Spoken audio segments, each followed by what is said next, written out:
बोलो श्री विष्णु भगवान की जय, गरुड़ जी महाराज की जय, स्वर्गवासी आत्मा की जय, माता पिता गुरुदेव की जय, सनातन धर्म की जय, गौ माता की जय, गंगे हरिद्वार की जय।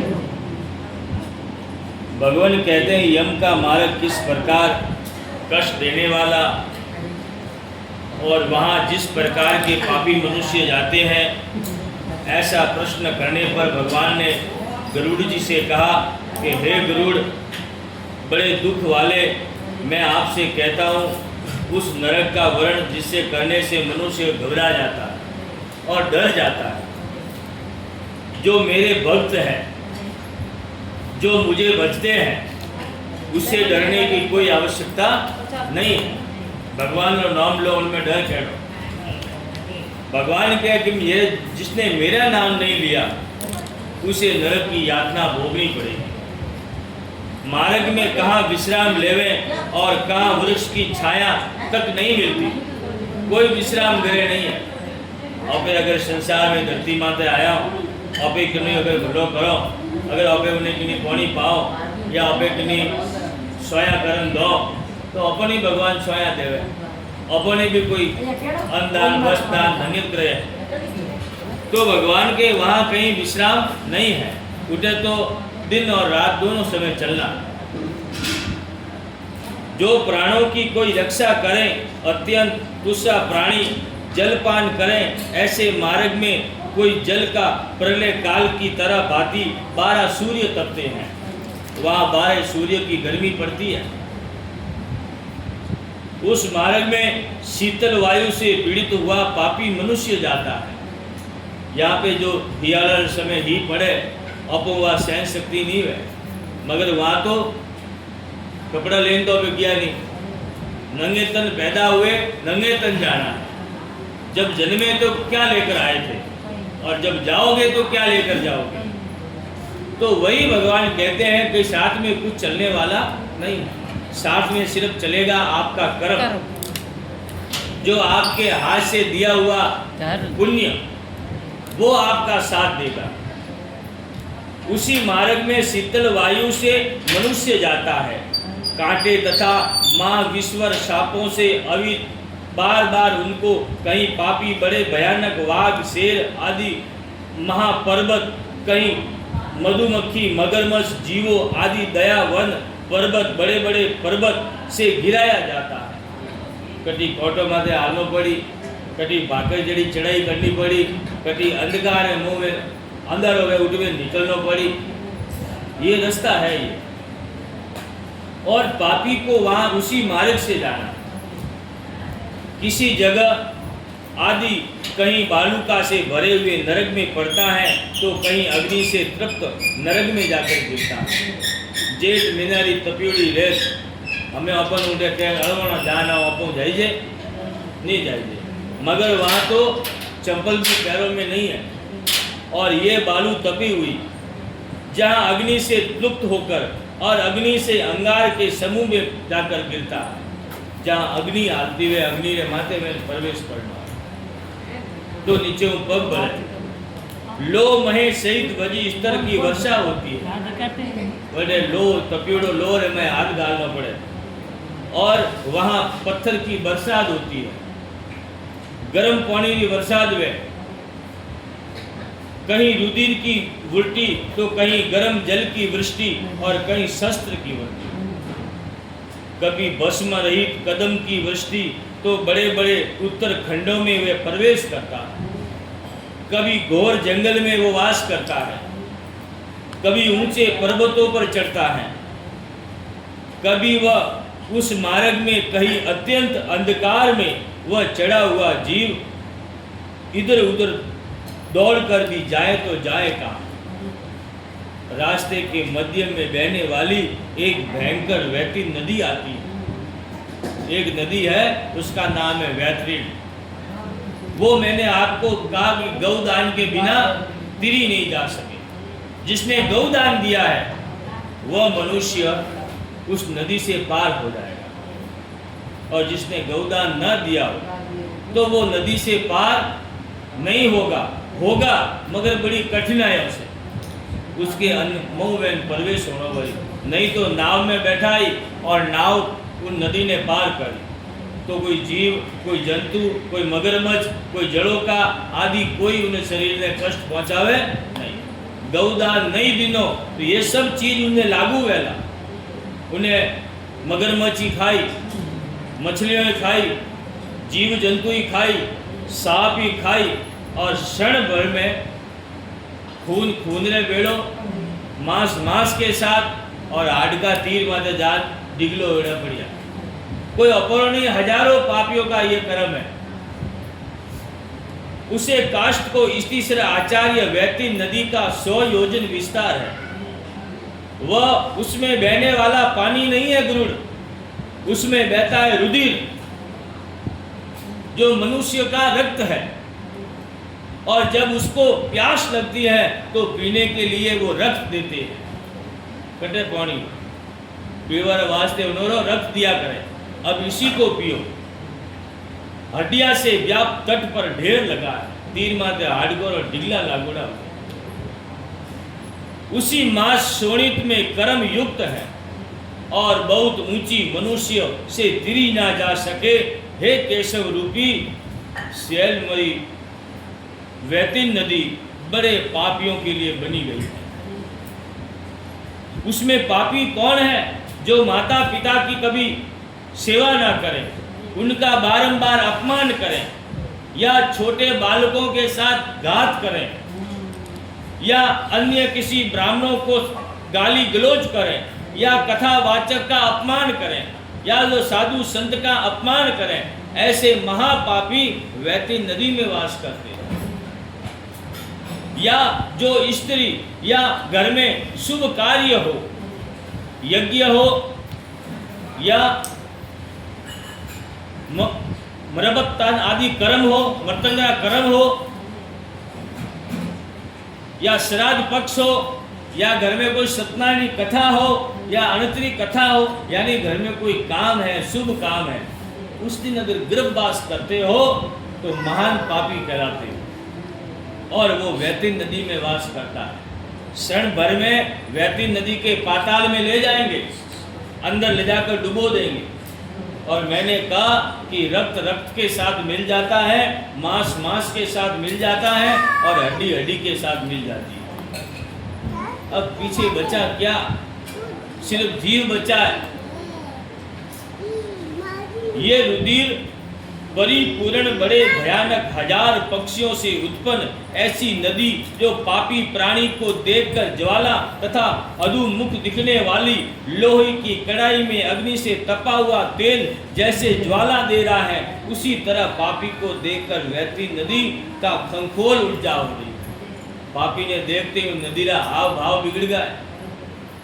वह तो बाहर जो है कणो पापी आवे, कणो पाताल में ले जाओ। फिर भी वह किसी से सुई के समान मुख वाली, हुई जड़ी तीखी है वह नदी, भयानक भूमि में व्याप्त और ब्रज जैसे तुंड, जिनके ऐसे महागर्द और आदि वष्टि से शिशुमार, मगरमच्छ, जड़ोका, मत्स्य, कछुआ, जलचर जीवों से वह भरी पड़ी है। अनेक प्रकार उनमें जीव है। उसी प्रवाह में गिरे हुए बहुत से पापी कहते हैं, हाँ भ्राता, हाँ पुत्र, हाँ पुत्र। इसी प्रकार बार बार उनको बुलाते हैं। हमें जीव उन्हें चीज़ों का कष्ट भोगे, जो वो अपने भाई ने याद करे, अपना बेटों ने याद करे, अपना पुत्र ने याद करे, या कोई कुटुंब ने याद करे कि भाई कोई तो मारो इन चीज़ों छुटकारो पावे तो मैं तू वैती नदियों मारे निकलो। वह बड़ी भयानक जवर से गर्जन करती हुई, कोई उसको देख नहीं सकता। उनके देखने से पापी चेतना रहित हो जाता है। भयानक नदी है, बहुत बिच्छू एवं कृष्ण सापों से व्याप्त है। वहाँ पापी पुरुषों की रक्षा करने वाला कोई नहीं है। अकेला आया था और अकेला ही जा रहा है। 13वें दिन वह जीव किसी को कुछ नहीं बोलेगा। 12 दिन तक यह जीव यही रहता है। और घर के बाहर की चौखट पर खड़ा है, 12-13 दिन तक आपका सब कर्म देखेगा, दान पुण्य देखेगा, कौन आया कौन गया सबको देखेगा, क्या न्यात गंगा हुई उसको देखेगा, और 13वें दिन जीव अकेला यहाँ से रवाना हो जाएगा। और 1 साल लग जाता है उसको धर्मराज के भवन तक पहुंचने में, और 1 साल के बाद हस्त प्रमाण का शरीर त्याग देता है। सिर्फ अंकुश मात्र का शरीर अंदर धर्मराज की सभा में प्रवेश करता है। भयानक उसी नदी के अंत में आवतरों से पापी से पाताल में ले जाता है। क्षण मात्र पाताल से रहते हैं और क्षण मात्र में नदी के ऊपर ले आते हैं। पापी जब नदी में जाता है तो क्षण भर में पाताल यानी नीचे ले जावे, और शरीर मुंह है ओतड़ा साफ होया तो क्षण भर तीर ऊपर। वजन वजनो डूबी और अंदर वजन ही नहीं है तो वो डूबेगा कहाँ से? जब कोई पानी में गिरता है, जो मरता है उसमें जीव रहता है, जीव में वजन है और वो डूब जाता है, और जब उसकी सांसा निकल गई तो वो अपने आप शरीर ऊपर आ जाता है। यानी सांस में इतना वजन है। नदी के अंत में हे गुरुड़, ऐसी वह नदी जो पुरुषों के लिए रची गई है। जो पापी पुरुष नर और नारी हैं, जो पाप करते हैं, उन पापों के लिए वैती नदी का निर्मित किया गया है। वह दुखदायक वैती नदी का क्या वर्णन करूं गरुड़, जिसके करने से मैं भी डर जाता हूं। भगवान के मन खुद ने डरावे। विपदा तो भगवान ईश्वरों में पड़ी। सूर्य चंद्र क्या है, उनको भी कभी कभी काली छाया घेर लेती है। ग्रहण आवे जो कभी कोई ऊर्जी दिखे कोई चौन दिखे, वह काली छाया उन्होंने घिर जावे। तो आप और मैं ये तो सिर्फ एक तुच्छ मात्र मानव है।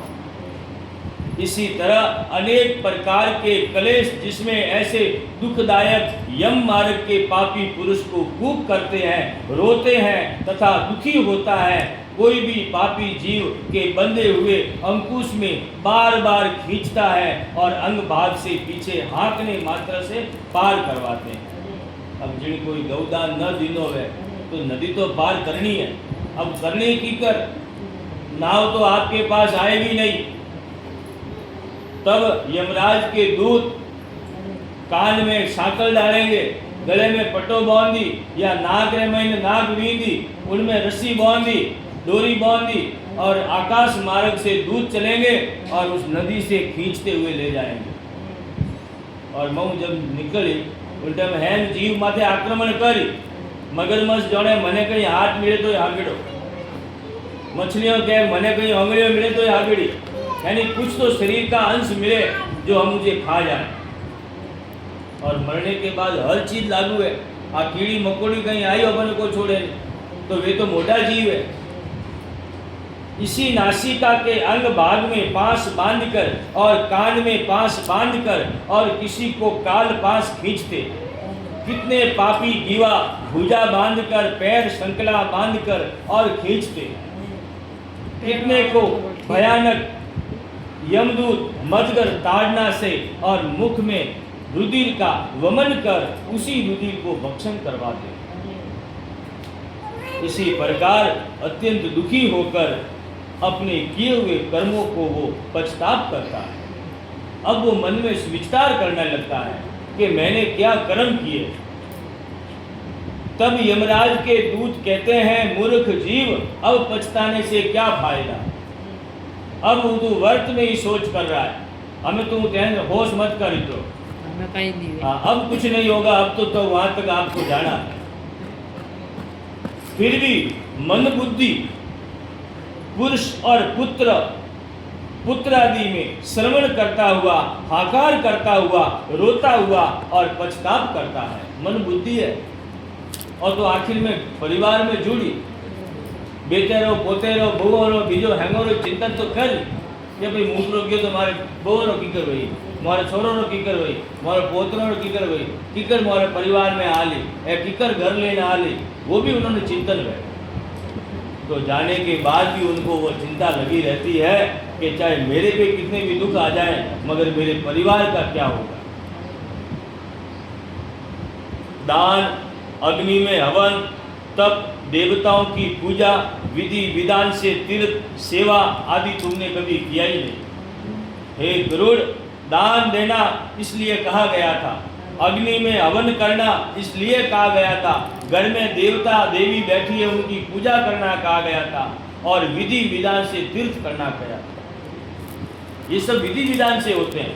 तीर्थ जाते हो तो माँ बाप तो घरे बैठा वहाँ पे तीर्थ करवा जाओ, वही तो खबरों नहीं है।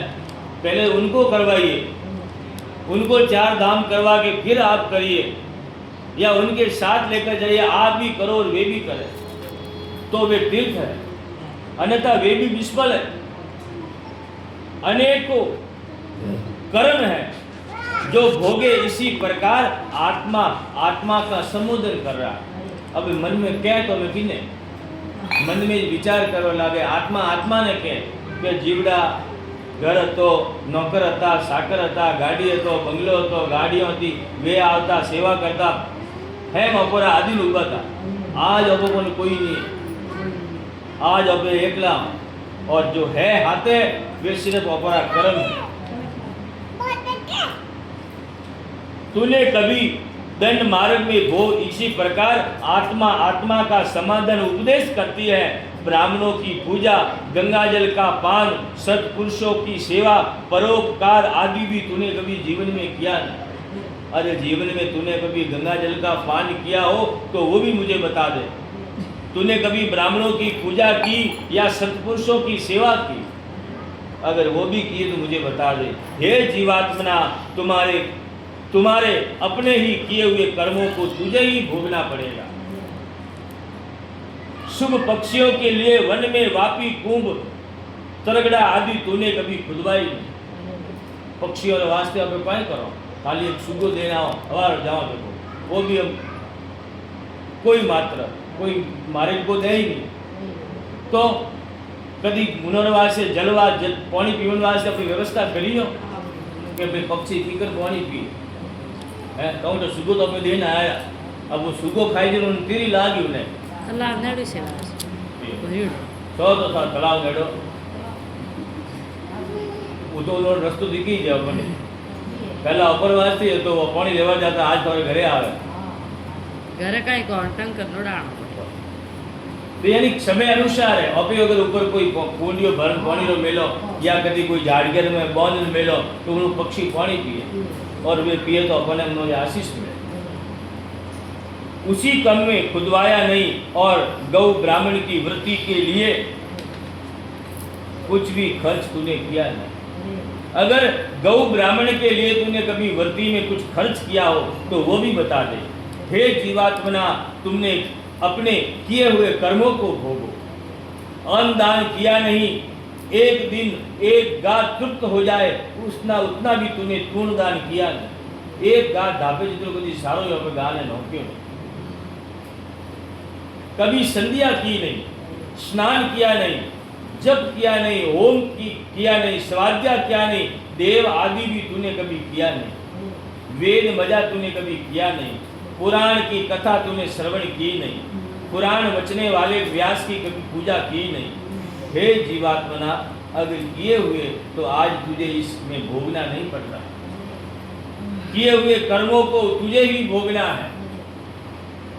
मैंने स्त्री जन्म धारण कर और हित नहीं माना स्वामी का, अगर मैंने स्वामी की बात नहीं मानी, मैंने प्रिय वचन भी नहीं बोली, मैं हमेशा पतिव्रता धर्म से असुख थी, मैंने किसी दिन पति को निर्वृत्ति से बात भी नहीं की, मैंने रोज किसी उनसे किस प्रकार से कलह करती थी, अगर प्रेम से बात भी की होती तो आज तेरा कल्याण हो जाता।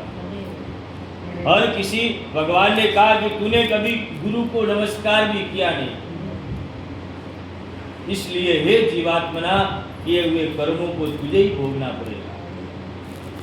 प्राप्त होने पर तप नहीं किया, इसलिए हे जीवात्मना, मस्ती पर मैंने धर्म और बुद्धि से मैंने कभी पति की सेवा नहीं की, पति के मरने के बाद मैं सती भी नहीं हुई और विधवापन प्राप्त होने के बाद मैंने तप भी नहीं किया। अगर ये सब किया होता तो आज भोगना नहीं पड़ता। हे जीवात्मना आत्मा, किए हुए कर्मों को तुझे ही भोगना है। मैंने उपाचन तथा बड़े विस्तार से नियम वाले चंद्रायण का व्रत शरीर भी तूने सुपोया। मिलद्वारा व्रत तो 2-3 है, दोबारा व्रत दुनिया भर रहा है। भगवान के जब तक थारो शरीर रुके नहीं, जब तक मैं मानूंगी नहीं। जो चंद्रायण का व्रत है और स्त्री और धर्म इतना है, व्रत करती करती वह भूख जाए, तपस्या है उन्होंने, वो भी तूने किया नहीं। तूने जीवन सिर्फ व्यर्थ खाने पीने में व्यर्थ है। हे गरुड़, प्रेत अनेक प्रकार का विलाप कर और पूर्व जन्म में किए हुए कर्मों का श्रवण करता है। हे भगवान, इस जन्म में तो मैं कहीं करी ही को नहीं, कोई अगले कर्म में कोई करुणो है वो तो आडो आवे मारे। अब कौन पूर्व जन्म रहा कोई कर्म, हे भगवान अगले भवरा क्या मैं अक्रम किया था जो इन भव में दुख भोगूं। अरे भगवान के अक्रम वे तो छोड़ो, इन भवरा देखो, इस भव में क्या किया, कैसे प्राप्त होगा। विस्तार हुआ प्रेत जाता है, पूर्व जन्म में का श्रवण करता हुआ विस्तार करता मनुष्य देह कैसे प्राप्त होगा, वह विचारता हुआ प्रेत चलता है। हे भगवान, मैंने इस मनुष्य जीवन किस तरह से मुझे मिला था, बड़े पुण्य से मिलता है भाई। स्त्री और नर नारी का जो रूप है वो बड़े पुण्य से मिलता है। कोई हजारों घड़ी तपस्या है, कोई अपरा पीढ़ीरा पुण्य है जो हकरे कुल में जन्म लो, हकरे कुल में आओ, अन्यथा अनेकों कुल है। सब इसी तरह विचार करता हुआ प्रेत चलता है और 17 दिन तक वह प्रेत अकेला वायु वेग से जाता है। 17 दिन तक उन्हें कोई सारथी नहीं है, न उन्हें अन्न है, न कोई जल है और न कोई खावा पीने की वस्तु है। 17 दिन तक वो वायु वेग से जाता है, सिर्फ हवा का आहार है। 12 दिन 11-12 दिन रोटी जिमे पाचे अटूर होनो या बाद में पचे कहीं नहीं है। पाचो 17 दिन रे बाद रे महीने उन्होंने पाचो भोजन और अन्न जल हैम मिलना चालू हुई, वो भी महीने उपरांत। ये नहीं भाई एक मात्र मिल जाए, 1 महीना होगा पूरा, एक घटदान और एक थाली वस्त्र आदि सब चीजें उनको मिलती रहेगी। उसमें बहुत से गण रहते हैं। हे गरुड़, 18वें दिन के गरुड़ व प्रेत सौम्यपुर को जाता है। उस पुर में बहुत सारे गण रहते हैं। वहाँ पुष्पभद्रा नाम की एक नदी है। उस नदी में गोवर्धन नाम का राजा एक राज करता है।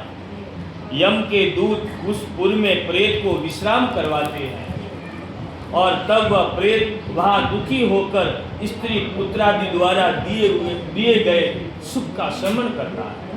उठे 1-1.5 घंटों तक उन्होंने विश्राम मिले और बेटा पोता भगवान जो दान पुण्य करीड़ो है उन शुक्र सिमरण कर वो बैठ गए कि भाई भलो है भगवान इन्होंने जो मारे दारे थोड़ो उन्होंने दान पुण्य करियो वो मने आगे मिलियो।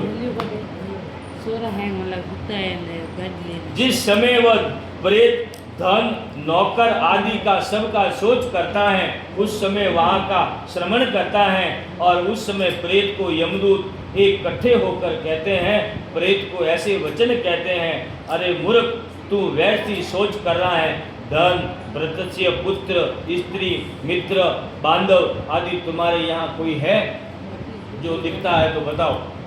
यहाँ कोई नहीं है तेरा, यहाँ सिर्फ तू अकेला है।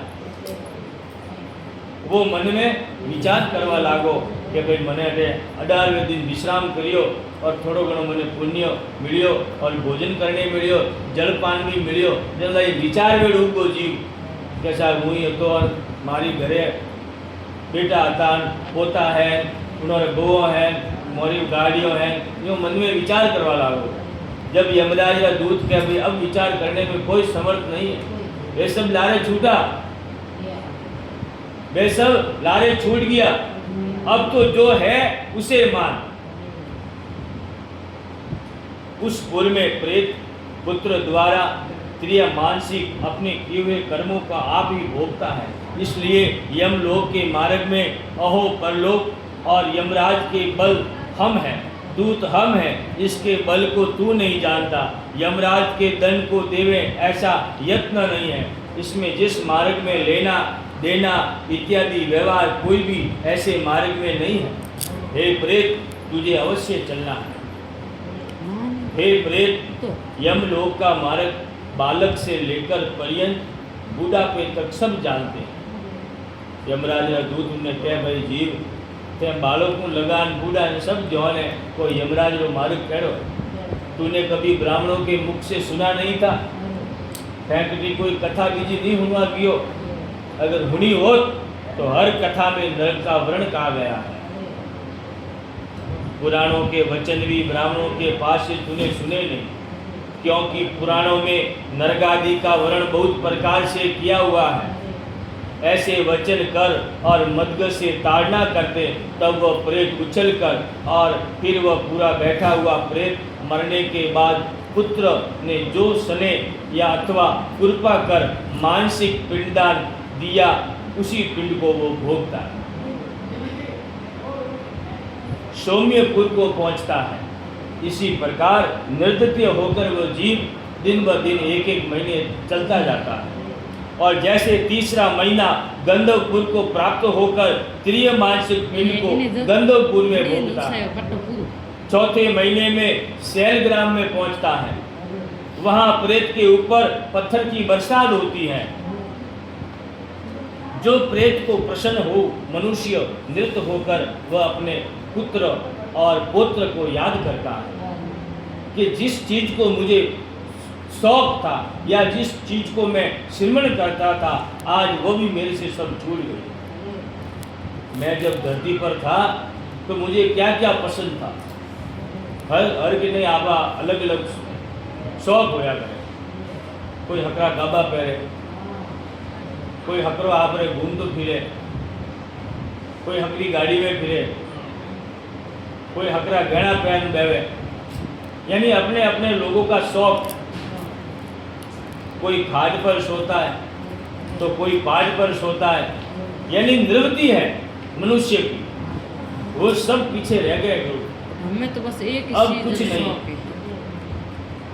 अर्थात पंचव माव नियो मानसिक होकर वह घट से प्रतिदान प्रेत कुछ भी तृप्त होता है। अर्थात उस दिन घट दान देने से एक मुहूर्त आराम कर बड़े दुख के साथ कपित होकर यमदूत की गर्जना से उसी पुर को त्याग देता है। अब एक महीनो पूरा हो गए और एक महीने में पूरा होने वाला एक घटदान मिलियो। कहीं मिले एक घड़ो, अब कौन एक घड़ो दो अपने दान में मीनारो घड़ो, वो उस प्राणी को मिला और उसे वो प्राणी तृप्त हो गया। 2-3 घंटा उन्हें रेस्ट मिली, आराम करियो, भोजन लियो और आराम रेस्ट कर पचे उठो रवाने।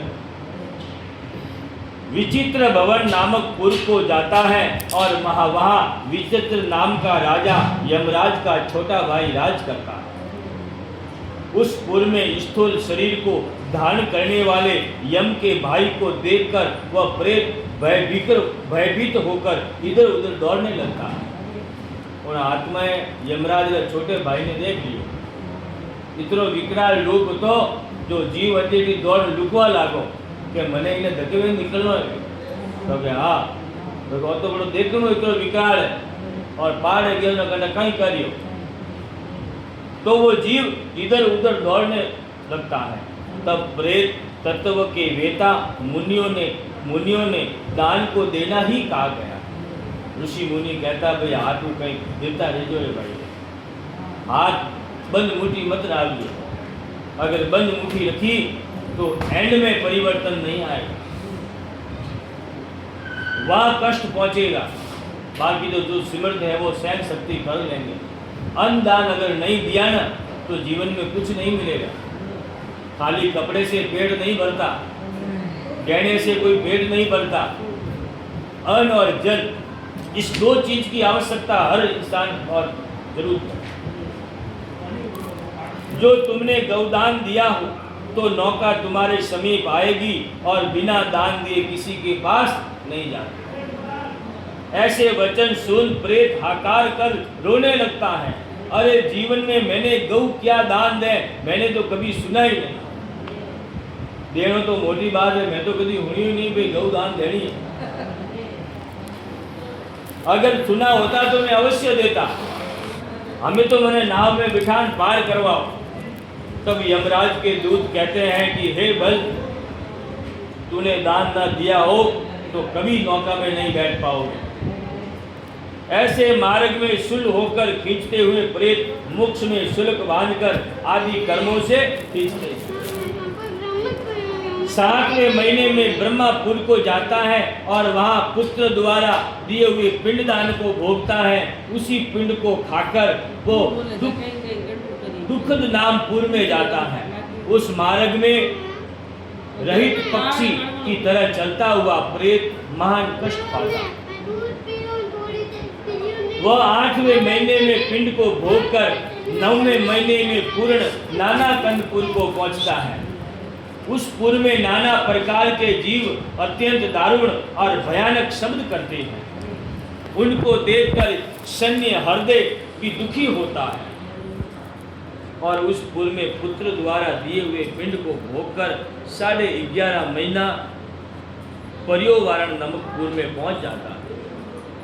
अब 11.5 महीना पूरा होने के बाद शीतल नाम का एक गांव आता है जहाँ हिम जैसी ठंड पड़ती हो, जहाँ बर्फ है।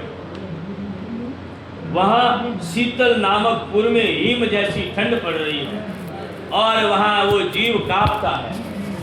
क्यों कपड़ा हाथे ले गया थोड़ी कपड़ा लारू भेज दो चाहिए कैर में भेजना महाराज। जिस नंगे तन में आपने भेजा है ना उसी तन से गए हुए। आप कपड़ा भेजोगे तो उनको मिलेगा और वो पहनेंगे महाराज नई ड्रेस, तो फिर वह परमार्थ। तो उस जीव को देने के लिए मनुष्य जीवन में क्या क्या करता है। जिन जीवता संसार में दासा कोई नहीं चाहिए हमारे, तो मरने के बाद भी चाहिए। मरने के बाद भी सब चीजों की जरूरत रहती है, उसके बिना वो जीवन भी नहीं चलता। वहाँ उस पुर में प्रेत शरीर द्वारा दुखी होता हुआ सुधा युक्त हो और चारों दिशाओं की ओर देखता है। वह जीव चारों दिशाओं में देखता है कि कोई तो मेरा बांधव इस दुख को निवृत्त कर सके। मोटे हीर में कापू, सर्दी पड़े जबरदस्त हटे, मुझे ठंड लग रही है, जो कोई तो मेरा बंधु इस मेरे दुख को दूर कर सके। कोई खाली कपड़े वस्त्रों हाले नहीं, उन्हें हमारे पास उनरो भी चाहिए। यानी मनुष्य और नर नारी ने हर चीज की आवश्यकता पड़ती है। जो कलयुग में निरत जमीन पर जो कर्म करते हो उसी कर्म के आधार मृत्यु के बाद भी होता है। तब यमदूत बोलते हैं कि तुम्हारे ऐसे पुण्य कहाँ है भाई, जो तुम्हारे इस दुख को मिटा सकता। कोई इस दुख को मिटाने वाला यहाँ कोई नहीं है और अभी तक पीछे से किसी ने भेजा भी नहीं है, तो मैं दूं तो दूं कहाँ से। अब मेरे पास तो कोई आया नहीं, अगर आया होता तो आपका यहाँ पहले से ही पड़ा रहता। मुझे देने की आवश्यकता रहती नहीं है, पहले से यहाँ तैयार रहते हैं वो। इसलिए हे जीवात्मना, ऐसे पुण्य कहाँ जो तुम्हारे इस दुख को मिटावे। उस पुर में 12 मास के पिंड को भोग कर वह प्रेत कुछ धैर्य को धारण करता है और फिर वह आगे बढ़ता है। तत्पश्चात 1 वर्ष व्यतीत हो जाता है, 1 साल पूरे हो। अब वह होने पर यमलोक के समीप बबू बीती नामक पुर में जाकर वह पिंड उत्पन्न होता है और हस्त प्रमाण के शरीर को त्याग देता है। अब हाथ जोड़ियो, शरीर को छूट गए। अब अंकुश मात्र का जीव जीवात्मना के दुख को भोगेगा और उसी परलोक में निमित्त इसने दान न दिया, ना कष्ट था, और दृढ़ से बंधन में बंधा हुआ है, वह यम लोक में बंधा रहता है। अटे जने हाथ नहीं दियो तो उठे मुकुण हाथ खोल दई, उठे वह बांधी रही जाई बस। क्योंकि शास्त्र तो है कि हाथ से दान कर, किसी दूसरे की आशा मत रख कि भाई मारे दियो बजी मारा बेटा करे पोता करे। ओ भाग्य है जिसके कोई अच्छे कर्म है, उसके घर की कोई अच्छी पेढ़ी का पुण्य है तो वे, अन्यथा उनको करवाना अपने हाथ में नहीं है। मार मुड़ी मार बह जाओ तो कौन कराओ, घर में बाहर निकलने हाथ में बोली कि आज मैंने जान बताई दो देवानी तो कौन आवे सभा माते घर बारे को आइए, क्यों मुड़ी मार बहेगा तो दान तो बहुत बड़ी बात हो गई। परलोक निमित्त यम भयानक, यम लोक में रास्ते में सुधा तुषा शर्म आदि से दुखी होकर प्रेत जिस प्रकार से जाते हैं, हे गरुड़ बड़ा ही दुखदायक होता है। ये तो खाली एक दक्षिण द्वार का मार्ग था। गरुड़ जी, भगवान विष्णु जी ने कहा गरुड़ जी से कि गरुड़ जी ये तो खाली एक टेलर है, पिक्चर है आपके। हाँ अजय तो नरक लारे जो कीड़ोरा कुंड है वे नरक है। आ तो खाली नरकरी यातना है, जो रस्तो है रस्ते में अपन जानो है और साल भर में जो पहुंचना है। अजय तो भवन पहुंच जो ठा पड़ी भाई धके पाई क्रिया है।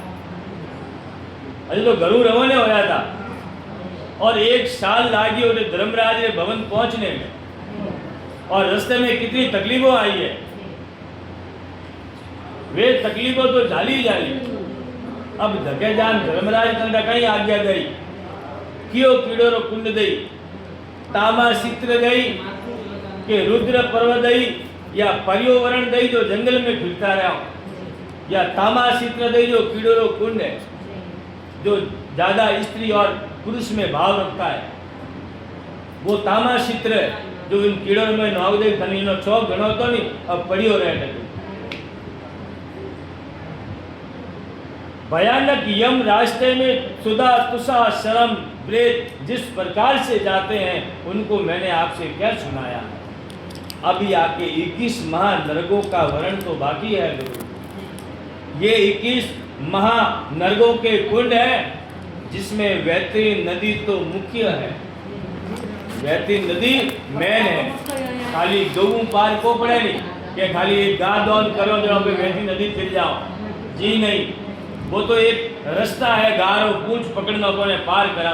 देखो संसार में एक गारो पूंछ पकड़ना पे नदी पार करो, गौ माता री आखिर वार नहीं वे तो उन्हों अपन पार नहीं वे, यानी इतना ऊपर हाथों और नजरों पाप हो जावे। उन पाप रे कारण वो अपन बहती नदी में डूबना पड़े। सोनिया गांधी मर जब गा तो देनी पड़ी है, ये बाप रे गिरी से। इसलिए अटे तो गरुड़ पुराण सर्व द्वारा यम मार्ग निर्गुण नाम अध्याय समाप्त। कृष्ण भगवान की, गरुड़ जी महाराज की, शरगवासी आत्मा की जय, माता पिता गुरुदेव की जय। प्रसाद